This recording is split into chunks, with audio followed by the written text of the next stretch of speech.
আসসালামু আলাইকুম। আশা করি আপনারা সবাই ভালো আছেন।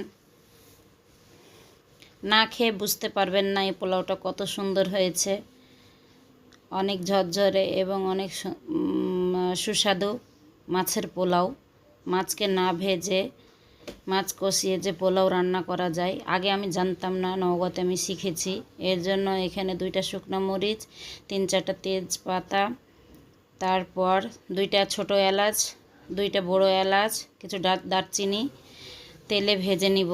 এখানে আমার একটু স্কিপ হয়ে গেছে বলতে ভিডিওটা আমার করা হয়নি। মাছ দিয়েছি 1 চামচ হলুদ, 1 চামচ মরিচ গুঁড়ো, 1 চামচ হলুদ গুঁড়ো এবং লবণ দিয়ে মাছটাকে কষিয়ে নিয়েছি। মাছটাকে কষিয়ে যতটুকু পেরেছি কাঁটাগুলো বেছে ফেলে দিয়েছি, কারণ পোলাও খেতে গেলে আবার কাঁটাটা মুখে বাঁধবে, তাই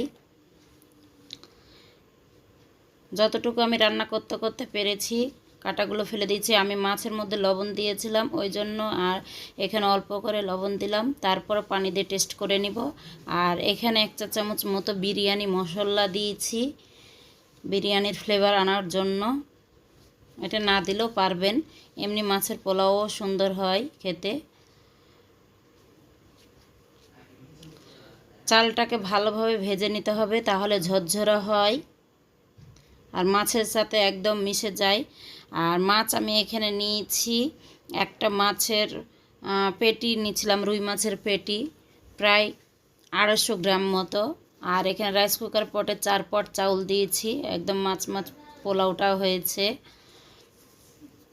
আর এই পোলাওটা মাছ করে মাছ বেশি করে দিয়ে পোলাওটা রান্না করলে আসলে অসাধারণ খেতে হয়।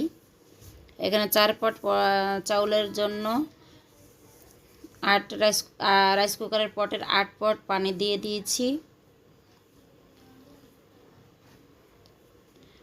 প্রথমে ফুল আঁচে দিতে হবে, জাল দিতে হবে পোলাওটাতে। তারপর যখন একটু পানিটা শুকিয়ে আসবে তখন আঁচটা একটু কমিয়ে দিতে হবে। এখানে শেষ দিকে আমি 1 চামচ ঘি দিয়ে ভালোভাবে নেড়ে দিলাম পোলাওটাকে। এটা মাছের পোলাও, আসলে অসাধারণ হয় খেতে। আজকে আমরা লেবু, শসা আর মুরগির মাংস দিয়ে মাছের পোলাও খাবো। অসাধারণ এক অতুলনীয় স্বাদের মাছের পোলাও।